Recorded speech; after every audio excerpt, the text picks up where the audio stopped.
ഇന്ന് രാവിലെ എഴുന്നേറ്റ് വന്നപ്പോൾ മുതൽ ഞാൻ കണ്ണേട്ടനോട് പറയാം നമുക്ക് കൊഞ്ചു വാങ്ങിക്കാൻ പോവാം. കാരണം വേറെ ഒന്നുമല്ല, ഇന്നലെ രാത്രി ഞാൻ ഉറങ്ങുന്നതിനേക്കാളും മുന്നേ ലാസ്റ്റ് കണ്ട വീഡിയോ എന്ന് വെച്ചാൽ ഏതോ ഒരാൾ കൊഞ്ചു കഴിക്കുന്നതായിരുന്നു. അപ്പം ഞാൻ ഉറങ്ങാൻ കിടന്നെങ്കിലും എൻ്റെ തലമണ്ടലെ കൂടി ഓടിക്കൊണ്ടിരുന്നത് ഈ ചങ്ങായി ആയിരുന്നു. ആര്? കൊഞ്ച്. അതുകൊണ്ട് തന്നെ ഒട്ടും അമ്മാന്തിച്ചില്ല. അപ്പം തന്നെ കയ്യോടെ പോയി ആളെ കൂട്ടിക്കൊണ്ട് വീട്ടിലോട്ട് പോകും. കേട്ടിട്ടില്ലേ വിവരമുള്ള ആളുകൾ പറഞ്ഞത്, പിള്ളേരെന്തെങ്കിലും ആഗ്രഹം പറഞ്ഞാൽ നമ്മളെ കൊണ്ട് സാധിക്കുന്നതാണെങ്കിൽ നമ്മളതങ്ങ് സാധിച്ചു കൊടുക്കണമെന്നേ. ഇവിടെ പിള്ളേരായിട്ടും മുതിർന്ന ആളായിട്ടും ഞാൻ മാത്രമേ ഉള്ളൂ. അതുകൊണ്ട് കാര്യങ്ങളൊക്കെ ഞാൻ തന്നെ തീരുമാനിക്കും. കാര്യങ്ങളൊക്കെ ഞാൻ തീരുമാനിക്കുന്നു പറഞ്ഞപ്പോൾ നിങ്ങളിൽ ആരെങ്കിലും ഒരാളെങ്കിലും മനസ്സിൽ വിചാരിച്ച് കാണണം. എവിടെ കെട്ടിയോൻ? എവിടെ കെട്ടിയോന്മാര് കാര്യങ്ങൾ തീരുമാനിക്കുന്നത് നമ്മൾ ഭാര്യമാർക്ക് വലിയ പ്രയാസമുള്ള കാര്യം അല്ലെങ്കിലും അവരുടെ അടുത്ത് ചോദിക്കുമ്പോൾ അവർ പറയും വൈഫ് ഈസ് ഓൾവേസ് റൈറ്റ് അല്ലേ.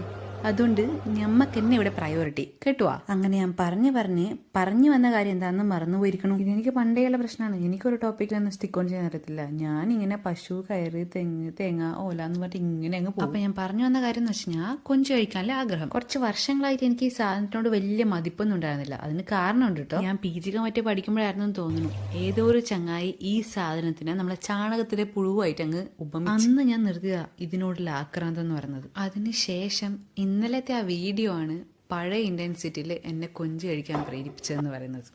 അപ്പം ഇന്ന് അത്രയേ ഉള്ളൂ. ടാറ്റാ.